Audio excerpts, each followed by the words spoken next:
How did this all unfold?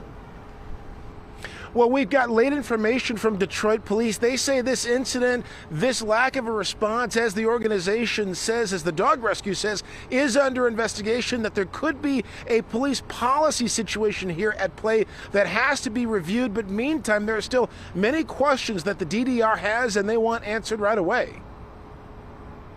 Last night, our alarms went off again. Deja vu for Detroit Dog Rescue. Yet another disturbance, according to Executive Director Kristina Rinaldi. An early Wednesday morning attempted break-in at their Harper Avenue location on the city's east side. When our alarm company called Detroit police, they were told we are not showing up. It's not a big enough priority. So what is going on?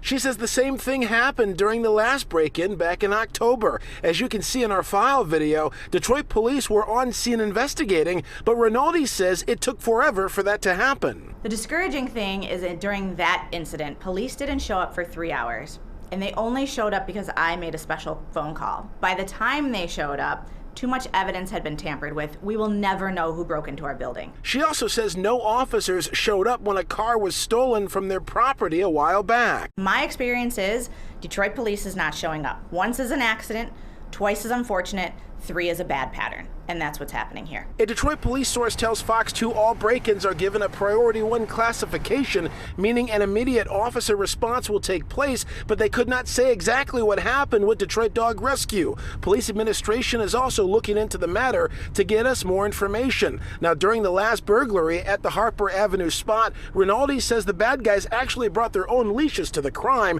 Thankfully, all the dogs were safe that time, and the community stepped up big time with donations to cover the thousands of dollars in needed repairs. But Rinaldi worries what could happen in the future. We do so much for the city. We love partnering with the city of Detroit, but the point is, if this is happening to Detroit Dog Rescue, it's happening to average residents. So what's going on?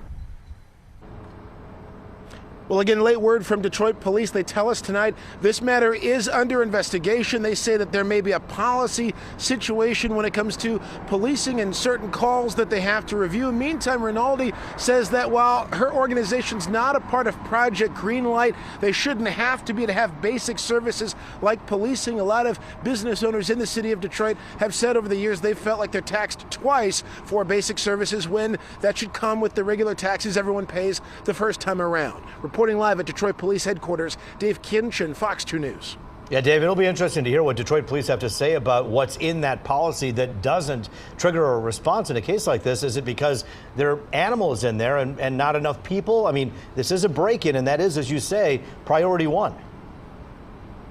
Yeah, that's a good point. You know, there are certain things in policies that have a lot of pages to them where there might be 1 or 2 stipulations that could raise an issue like that. So, yes, that's why there has to be an extensive review that takes place. And once we get that information, we'll certainly pass it along and try to get all this buttoned up. Back to you. Yeah, we know this police chief in this department is doing their best to be as transparent as possible. We hope to get answers on this one soon. Dave Kinchin for us live. Thank you.